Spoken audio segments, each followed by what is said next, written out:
Muito boa noite a todos. Os nossos votos de paz e um abraço fraterno em cada coração presente. O Sr. Allan Kardec, no Evangelho segundo o Espiritismo, no capítulo 21º, vai dedicar um estudo profundo sobre a influência e sobre a nossa relação com aqueles os quais Jesus denomina como falsos profetas. Quando a nossa irmã fez a prece, ela trouxe uma palavra que sobremaneira nos chama bastante a atenção, que é uma das características da providência divina na forma da doutrina espírita para as nossas vidas. Ela usou a palavra claridade. Então, a característica oposta à claridade é a obscuridade, que Allan Kardec vai tratar desse tema na forma da ignorância. Não no sentido pejorativo, mas exatamente naquela característica do eu não saber a respeito e muitas vezes ter uma postura ignorante diante de algo e me deixar levar por isso. Então, por que falo isso? Porque exatamente Allan Kardec, nesse capítulo, quando ele vai falar da acepção teológica a respeito de um prodígio, ele vai dizer que prodígio é tudo aquilo considerado como um fenômeno em forma de um milagre e de um fenômeno excepcional, onde nós observamos isso fora das leis da natureza. A gente não encara um prodígio como algo natural. E por que nós não vemos essa naturalidade num prodígio, num milagre? Por desconhecermos as leis naturais. E ele, portanto, defende essa tese. Ele vai defender essa ideia que muitas vezes nós vamos ver no sobrenatural, nós veremos o sobrenatural a partir da nossa ótica desinformada. Então, quando nós pensamos num profeta, e Allan Kardec muito bem vai falar disso no primeiro capítulo do livro A Gênese, onde ele vai tratar da revelação, e das três especificamente, da revelação vinda por Moisés, que tem uma característica ainda punitiva, na forma de um Deus rude, mas Moisés ele assume a forma de um profeta, mas de um profeta que assume uma verdade perante essas leis, a sua época. Nós vamos ver a segunda revelação trazida por Jesus, e Jesus também é considerado profeta. E vamos ter na revelação da doutrina espírita uma outra característica, né? A gente tem a questão do codificador, mas ele em nenhum momento se coloca nessa condição, e ele mesmo reitera isso nesse capítulo. Então, Kardec fala que a humanidade, que os processos da humanidade, eles se dão quando, em processos, eu digo, de maior alavancamento de ordem moral e espiritual, esses processos se dão sempre na aparição de determinadas pessoas, e ele vai usar a expressão homens de gênio, ou seja, os profetas, em várias civilizações e épocas da humanidade, trazendo um saber cujo objetivo é nos livrar dessa ignorância que faz com que a gente perca tempo no nosso caminho. Muito bem. Então ele diz que o homem de gênio, ele vai não usar a palavra profeta, mas ele vai dizer os homens de gênio que essa humanidade teve e que trouxeram lume a essa humanidade, essas claridades, fazendo com que esse ser se descortine como esse ser imortal. Pois bem, quando nós pensamos na questão do profeta, ou desse homem de gênio, o que no primeiro momento a gente pensa a respeito dessa pessoa? Que ela é... Qual é a característica que me vem? Um profeta, a gente vai dizer que esse espírito, que tem esse dom da profecia, ou essa capacidade de revelar algo, ele é, no mínimo, o que a gente pensa? Perfeito? O que mais? Vamos pensar em características, adjetivos. Quando eu penso num profeta, que característica eu daria para ele? Muito bem.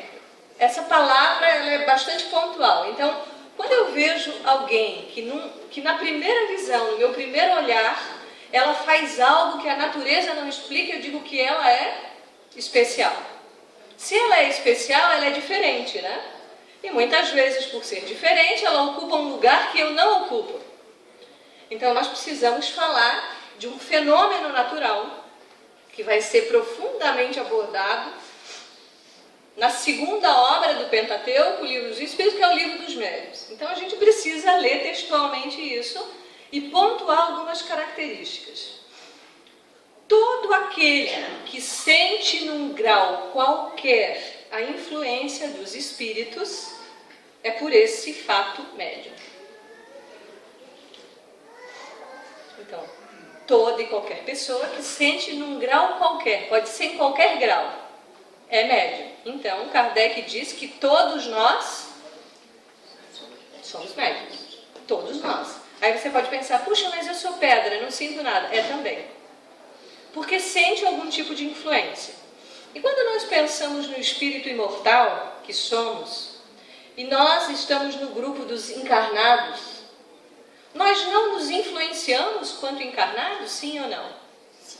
Sim, nós nos influenciamos muito mais do que a gente imagina. Então, a influência tanto ocorre no grupo encarnado, quanto no grupo desencarnado, quanto do desencarnado para o encarnado, quanto do encarnado para o desencarnado. Então, essa influência acontece o tempo inteiro. Então, isso já nos define como e quanto médium, certo? Pois bem, ele segue o seu raciocínio dizendo: essa faculdade, ela é inerente ao homem. Não constitui, portanto, um privilégio exclusivo. Ou seja, já com essa definição, nós tiramos o profeta daquele lugar que a gente coloca e traz ele para um lugar mais próximo, certo? Tudo bem? Porque se nós todos somos médiuns, e se esse que é o profeta, ou é caracterizado como profeta, o homem de gênio, nos revela algo até onde eu não sei, sobrenatural, e Kardec vem e diz, puxa, todos nós, sentindo num grau qualquer a influência dos espíritos, somos médiuns, e que isso é inerente a todo homem, a toda criatura humana, não gerando privilégios a ninguém, não há ninguém especial, ou melhor, todos somos especiais. E ele conclui o seu raciocínio dizendo assim: pode-se dizer que todos são mais na ostensividade ou menos na ostensividade médiuns.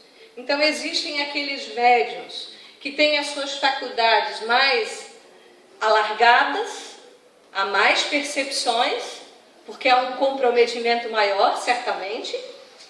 E existem aqueles médiums, que somos todos nós, na grande maioria, que têm algumas sensibilidades. Aí você pode, talvez você pense assim, puxa, eu não estou convencido disso ainda, mas muitas vezes nós pensamos em alguém e a pessoa nos liga. Como eu sei disso? Isso é estudado pela ciência, isso chama os campos mórficos da consciência. O pesquisador que faz esse estudo chama Rupert Sheldrake, para quem quiser investigar. Então, Kardec vai dizer que tudo sai do sobrenatural quando a ciência consegue comprovar essas leis. E é isso que tem acontecido. Ainda o Espiritismo está anos-luz na frente da ciência com algumas colocações. Muito distante ainda. Mas nós vamos vendo um progresso natural, porque muitas vezes nós dizemos, isso não é possível. Mas nós, na nossa condição humana ainda bastante limitada, nós não temos desenvolvimento ainda tecnológico suficiente para comprovar algumas coisas. Não que elas não existam. Existem sim. Mas muitas vezes a gente vai ter essas percepções nessa condição mediúnica mais alargada. Muitas vezes nós vamos saber e tomar conta dessas verdades quando desencarnarmos. E eu particularmente sempre penso que a gente não precise chegar na iminência da morte para se convencer textualmente de algumas verdades, né? O convencimento, segundo Allan Kardec, ele parte de um pensamento lógico a respeito de tudo. Nada é sobrenatural. Pois bem, todos somos médiuns. Vamos voltar para o profeta. No capítulo 21, portanto, do Evangelho, Allan Kardec vai dizer: para o ignorante, cuja causa é desconhecida, passa a atribuir-lhe o sobrenatural. Então, se nós pensarmos, por exemplo, no máximo do profeta, que é Jesus, e todas as curas entre aspas, milagres que ele opera, a gente pode pensar nisso como um prodígio, como uma coisa sobrenatural, adversa daquilo que nós estamos habituados a viver. Mas porque nós não temos conhecimento do que acontece. Por isso que nós dizemos sobrenatural. E ele segue. Quando se busca a causa e se lhe encontra o extraordinário, nada mais é do que uma lei natural. Ele completa. Assim, o círculo do sobrenatural se restringe na medida que a ciência se alarga. Então, quanto mais nós evoluímos do ponto de vista científico e a partir da investigação, por que o Espiritismo é ciência? Porque Kardec lançou um olhar investigativo sobre todo aquele fenômeno que ocorria na época das mesas girantes. Porque, ora, se a mesa se movimenta, a mesa tem cérebro, é um ser inteligente, esse púlpito aqui vai se mexer por vontade própria? Não. Então, o primeiro questionamento dele foi: o fenômeno deve ter uma causa inteligente. E aí que gerou todo esse processo investigativo de Allan Kardec. E o que ele derroga inicialmente, ele fala o quê? Que a morte não existe. Porque, na verdade, aqueles que vêm se comunicar conosco são as almas daqueles que foram encarnados. Alguns na Terra, outros não. Porque depende do teor da comunicação. Então, Kardec passa a desenvolver bastante, e até para que nós possamos fortalecer isso na nossa postura, o olhar investigativo. Porque o espírita não é uma pessoa conformada com as coisas. Não pode ser. O espírita é uma pessoa inconformada. Inconformada por quê? Porque sai sempre da forma. O processo da doutrina espírita é um processo sempre transformador. E de quem para com quem? De mim para comigo mesmo. Então, Kardec fala então desses profetas e ele vai continuar. Em todos os tempos houveram os que aproveitaram da ignorância alheia. Então, muitos desses falsos profetas, que apresentavam-se muitas vezes sobre essa capa da fraternidade ou da brandura, mas na verdade com uma intenção de tirar algo do outro. E muitas vezes a gente pensa assim: puxa, mas algumas pessoas têm algumas capacidades mediúnicas exaltadas, mas usam isso para o mal. E às vezes são capazes de nos influenciar ao ponto de termos determinadas atitudes para saciar muitas vezes um desejo egoísta dessa pessoa. E é o que a gente vê. A gente vê muito, e vimos recentemente nos noticiários, esse grande médium brasileiro tendo usado dessa faculdade para um proveito próprio. Então, mas por que, vejamos só, Jesus já traz esse alerta à sua época. Ele diz: toma cuidado com os falsos profetas. Tome cuidado com essa verdade que, num primeiro momento, ela parece ser tão doce como mel, mas depois é tão amarga. Mas nós vamos ter esse crivo e essa capacidade de perceber uma coisa e outra através de uma ação, principalmente, que é a ação do estudo. Porque uma coisa é eu ouvir para a palestra. Aí pode ser um toque suave para a gente despertar. Outra coisa é eu estudar a doutrina. E esse é o grande passo dos entusiastas do Espiritismo. São esses que vão se debruçar, e não é de vez em quando, é diariamente. É um estudo diário. Porque eu preciso compreender, porque é exatamente esse crivo, porque eu preciso saber do que se trata, para eu ter um parâmetro para realmente definir o que é verdade do que não é verdade. E Kardec nos alerta isso também. Já à sua época, há mais de 160 anos, ele diz: mas vale refutar uma mentira do que acolher 9 verdades. Então, nós não podemos ficar à mercê de alguém, por exemplo, vocês que estão no processo da escuta hoje, do outro lado, eu preciso confirmar isso que ela falou é verdade? Será que nós temos isso como hábito? Será que eu tenho esse teor já na minha veia do estudo, daquele que estuda, daquele que vai atrás da informação para ver se ela procede? Porque muitas vezes qualquer coisa que a gente recebe nos serve porque a gente não sabe muito bem aonde a gente quer chegar. E para aquele que não sabe onde quer chegar, qualquer caminho serve. Mas o Espiritismo ele é muito assertivo acerca da jornada que nos compete. Então, nesse aspecto, Kardec vai complementar a sua ideia dizendo, né, em todos os tempos houveram os que se aproveitaram da ignorância alheia, como hoje ainda há. Há muitas igrejas, há muitas ordenações religiosas e filosóficas que se aproveitam da ignorância alheia. E quando a pessoa está na ignorância, é muito fácil obter algo, sim ou não? Sim. Porque eu vou, como diz o ditado, aonde a banda toca. Não importa, se a banda vai para a direita, eu vou para a direita, se vai para a esquerda, eu vou para a esquerda. Ou seja, o que aquele que eu digo que é melhor do que eu, veja, aí já começam as disparidades, né? Kardec, ele foi uma pessoa de uma extrema humildade, mas de uma humildade tão extrema, que quando ele redige esse primeiro capítulo, ele tem a capacidade de dizer assim, qualquer um de vós poderia ter compilado a doutrina espírita. A hora que eu li isso, dá vontade de chorar, né? Como se eu tivesse a condição que ele tem. Mas Kardec tem essa postura exatamente para dizer o quê? Que quando nós nos preparamos, precisa fazer o treino. Todos nós temos condição de sermos um codificador, sim ou não? Aí sim. Não é passando a régua. Ele foi muito humilde quando ele falou isso. Mas ele diz que quando você se prepara, e é isso que acontece dentro da doutrina dos espíritos, quando você se prepara, você tem a condição, mas para isso você precisa se preparar. E quando nós pensamos nessa missão vultosa, porque Kardec pode ser comparado a um profeta? Pode.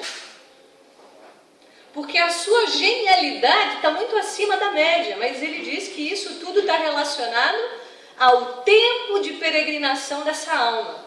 Se é uma alma que peregrinou mais tempo nas suas existências e laborou por conta da aquisição de recursos intelecto-morais, ele tem condição de ser um codificador. Tanto é que plano A, plano B, plano C. Se Kardec falhasse na sua missão, Leon Denis, que é um contemporâneo dele, iria assumir o trabalho. E se Leon Denis falhasse, outro assumiria. Porque a espiritualidade não age de forma desordenada. Então, aí o pensamento do profeta vai ficando mais lógico.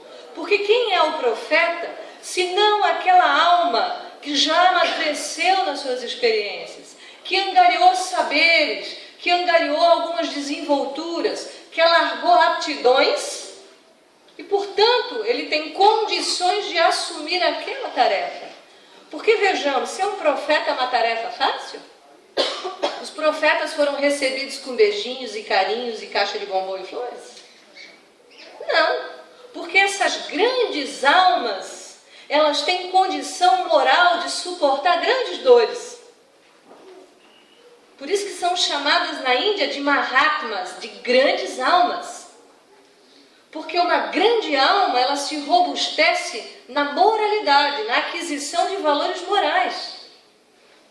E isso faz toda a diferença, e daí a gente passa a perceber quem é o verdadeiro profeta e quem é o falso profeta.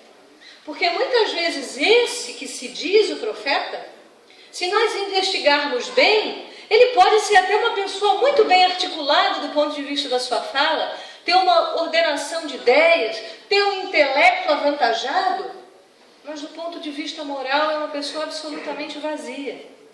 Sem valores morais, sem amorosidade. Não teve essas aquisições ao longo do seu tempo. Então, ele usa dessas aptidões para ter um proveito diante das suas necessidades próprias. Ele não pensa realmente no bem-estar. E não pensa o grande compromisso que é falhar na senda espiritual. Porque se nós falharmos, e se falhamos, e falhamos muito, obviamente, na vida comum, e a nossa própria consciência nos tomará conta desses erros, porque nós somos sempre julgados pelas nossas próprias consciências diante de a lei de amor, justiça e caridade. É isso que rege praticamente a vida.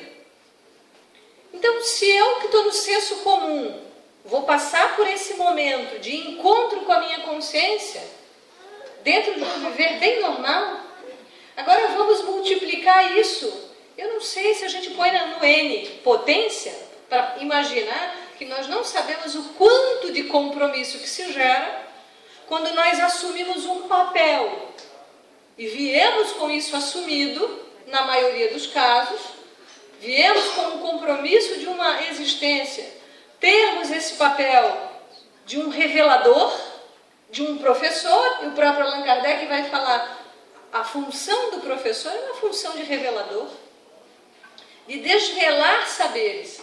Então, se eu me desvio desse caminho reto, eu subtraio, eu contraio uma dívida muito grande. E ele segue dizendo, os que se aproveitam da ignorância alheia em prol da própria ambição, das suas faculdades mediúnicas, inclusive para dominar o outro, tendo aí algum proveito. Então é isso que faz um falso profeta. Mas aí a gente pergunta, mas por que ele faz prodígios então? Porque prodígios dos falsos profetas. Por que é dado a alguém, por exemplo, que faz mau uso da capacidade de cura, a capacidade mediúnica da cura? Ele tem um ganho nisso. Porque a gente se pergunta ou não? Por que o fulano de tal, um médium desse calibre, com essas faculdades tão avultadas, abusa sexualmente de uma mulher? Como que o fulano de tal, que tem essa faculdade avultada, fica milionário cobrando as curas das pessoas? Esses são os falsos profetas. Ou aqueles que vendem milagres e propostas e pedem dinheiro dos frequentadores. Isso são reflexões importantes. Então Kardec vai dizer assim, isso está no livro dos médiuns. Tudo é obra de Deus e cabe a Ele derrogá-las quando lhe aprouver. Muito bem. Ele vai concluir depois esse pensamento numa frase muito profunda. Ele vai dizer assim, se há pessoas indignas que possuem o que a possuem, é que disso precisam mais do que outras para se melhorarem. Vou ler de novo. Se há pessoas indignas, então ele está falando, aquela pessoa que não teria, do meu ponto de vista, do meu olhar, ela não mereceria ter todas essas características e provocar e fazer determinados prodígios. E ele diz, eles a possuem e que disso precisam mais do que outras para se melhorarem. Muito bem, aí nós temos uma dica. Por que algumas pessoas vêm com um compromisso da mediunidade? Porque são boas? Porque são santas? Porque são especiais? Porque são as mais devedoras.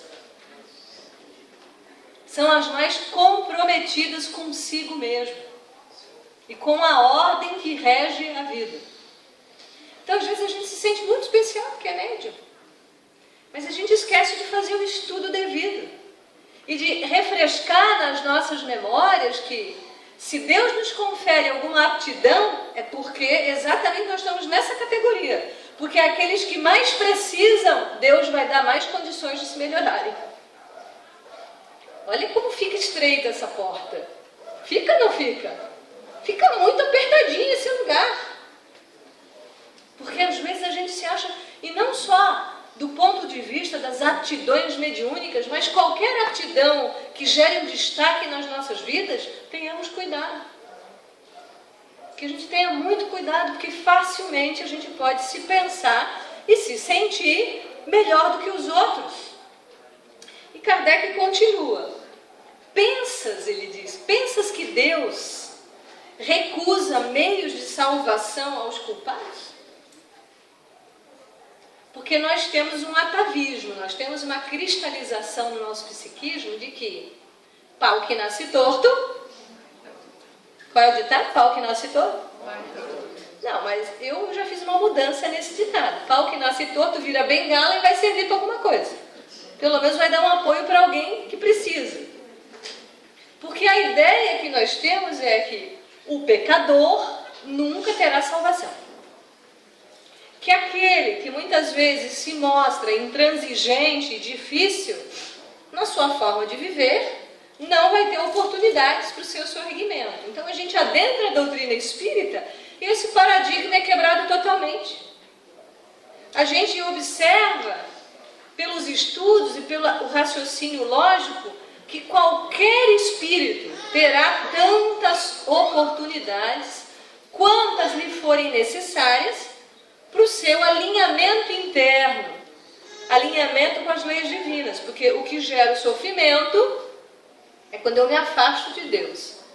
Nada além disso. Eu me afasto de Deus, eu me afasto das leis divinas e eu passo a me sentir o coitado, a vítima, porque eu. E aí o ego fala muito alto quando a gente diz, por que eu? Mas por que não eu? Será que eu sou tão especial? Ah, eu sou espírita. Pois é, a gente está aqui aprendendo lições, todos nós, para que um dia venha a prova, para ver realmente se a gente aprendeu a lição. Na hora que eu vejo alguém que eu amo passando por uma doença, na hora em que eu perco algum recurso material, que eu perco um bem, na hora que alguém nos passa a perna, e aí, como é que eu passo pela prova? Maldizendo? Passo com coragem? Passo refletindo acerca do que eu tenho que mudar? Do que eu tenho que mudar? Ou eu me sinto a vítima? Porque isso termina quando a gente estuda o Espiritismo em profundidade. Não há como a gente sentar na cadeira e se achar o coitado. Não tem. Porque a doutrina espírita gera autonomia para as criaturas. Nós escolhemos o caminho que queremos trilhar, em base nas leis de Deus, em base nesse expediente, ou nesse mapa que é o Evangelho, que vai nos dizer exatamente. Porque Jesus tem resposta para tudo. Porque na hora em que a coisa aperta, abre o Evangelho. Abre o Evangelho e vê em que parte sai. Mas não aplica isso para o fulano. Ah, o fulano devia... Não, é para mim. Essa leitura é para mim, essa reflexão é para mim. Então, Deus confere oportunidades para aqueles espíritos mais reticentes. E muitas vezes a esses, Ele dá condições mediúnicas para que eles se melhorem. E aí ele fala, será que Deus não daria condição aos culpados? Ele diz, ao contrário, multiplica-os no caminho que ele percorre. Ou seja, ele vai multiplicar oportunidades.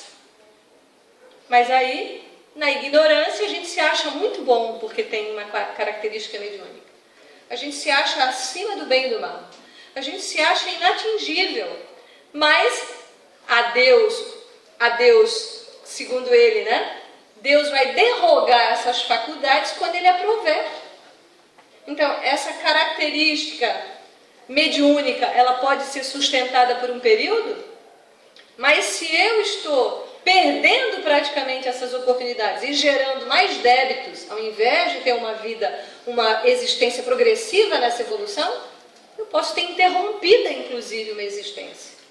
Isso André Luiz fala na sua obra. Então, todos nós, de alguma forma, somos essas pessoas reveladoras. Porque, primeiro, o processo de revelar é um processo de descobrir-se.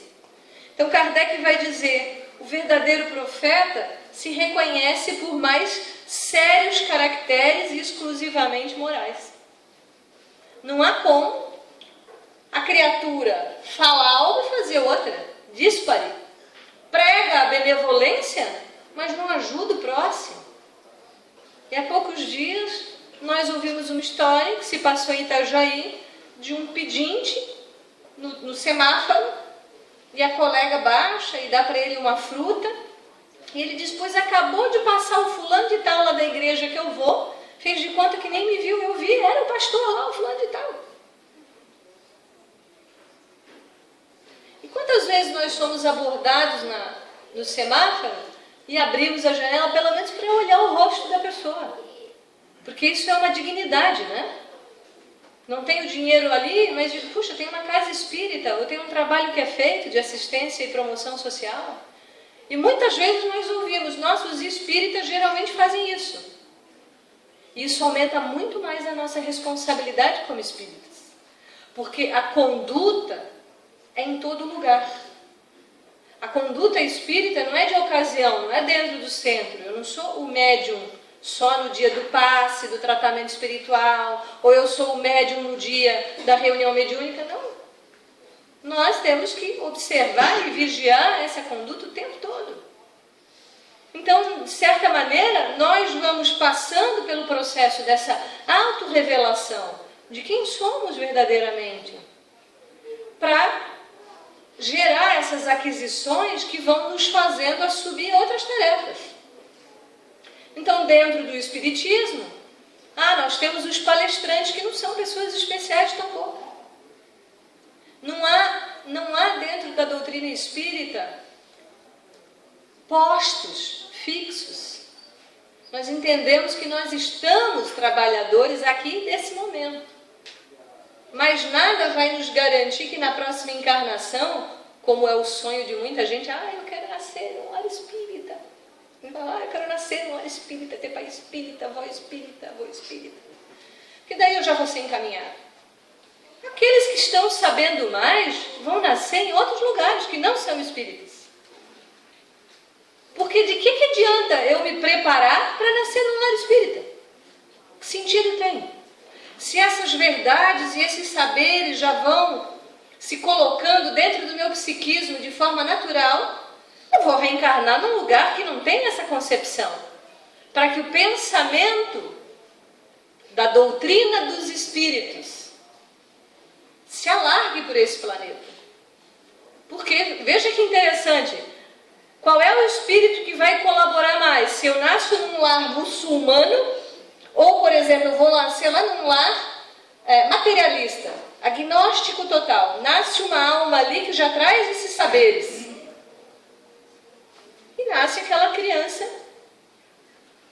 aquele espírito renasce num lar espírita com esses saberes. Aonde ele vai ser mais útil? Ele já vai gerar uma provocação nesses pais materialistas quando ele diz assim: estou vendo o vovô ali. Olha, mamãe, o vovô que já desencarnou, que ele nunca viu na vida, o vovô está dizendo isso para você. Ou de repente essa criança toca uma peça de Bach, ou de Beethoven, ou de Mozart. De onde vem isso? Ela é um gênio, a gente fala, né? Não é não.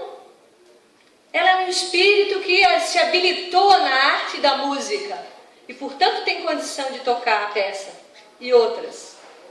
O homem profeta, ou o espírito profeta, ou o espírito de gênio, foi alguém que também se habilitou no conhecimento das leis e, portanto, tem a condição cabal de ali estar. Então, não existem pessoas especiais. Não há pessoas, somos todos diferentes, cultivando o nosso processo de individuação, mas com as mesmas características essenciais, porque somos todos filhos de Deus, e segundo Jesus somos deuses igualmente, trazendo as potências, e o que nós precisamos é de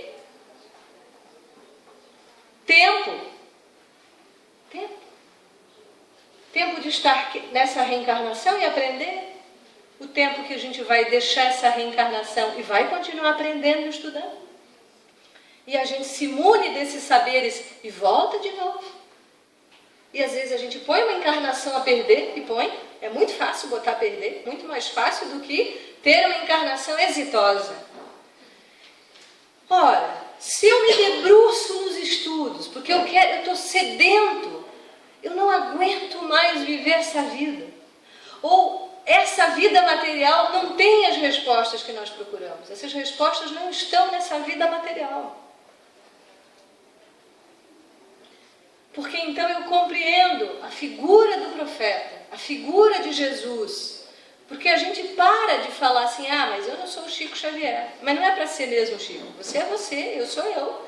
Mas cada um de nós, a cada encarnação, vai se preparando para despertar cada vez mais essas potências e que nos colocam na condição do servidor. O que a mão direita dá, a esquerda não sabe. O que eu ganhei de graça de Deus, eu vou ofertar cobrando? Não, eu tenho que repassar isso de graça, porque eu vou ter outro tipo de trabalho, onde eu vou ter o ganho monetário. Mas esse trabalho que eu venho prestar na vinha de Jesus, não é a paga material. E vejamos, nós sempre ganhamos, a gente nunca perde.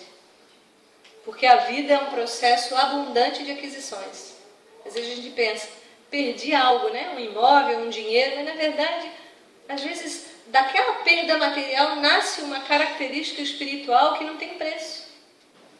Daquela frustração, daquela traição, se eu trabalhar isso bem, compreendendo que não sou vítima, pode nascer uma qualidade luminosa de dentro de mim. Mas se eu fico na postura da vítima, se eu fico na postura da queixa, se eu fico na postura de achar o fulano melhor do que eu perco a oportunidade. Kardec vai dizer, o caráter essencial de toda revelação deve ser a verdade. Então, se alguém vier nos ofertar algo que seja oposto da verdade, não é uma revelação e não pode ser de Deus. Então nós temos que sentir e ter esses olhos de ver, como diria Jesus, e ter esses ouvidos de ouvir, que é um olhar mais questionador. E ao mesmo tempo, depois de um tempo, a gente vai dosando, a gente vai saindo da posição só do filósofo, daquele que só quer encontrar respostas, e entra na posição daquele que vai se tornando um pouquinho mais sábio, que é o tolerante, que é o amoroso, mas sobretudo, tendo na verdade o farol a nos iluminar o caminho. E essa verdade manifestada na terra é nosso Mestre Jesus, que diz, eu sou o caminho, eu sou a verdade, eu sou a vida. E é só através desse caminho que Ele trilhou por nós, já há muito tempo, há milhões de anos, Ele já é o Espírito, na categoria do Espírito perfeito. Eu particularmente sempre imagino Jesus à frente, eu nunca consigo olhar o rosto, eu sempre vejo só os pés. Mas mesmo que a gente veja os pés de Jesus, que a gente siga esses passos luminosos, porque daí não haverá dúvida, não haverá mais ignorância, porque Ele é o nosso farol a iluminar o nosso caminho. Agradeço profundamente o convite amoroso da casa e a todos pela paciência e atenção em me ouvir. E desejo de todo o coração que todos saiam daqui empolgados para o estudo, para virem aos grupos e, quem sabe, para se tornarem trabalhadores dessa vinha. Muito grata.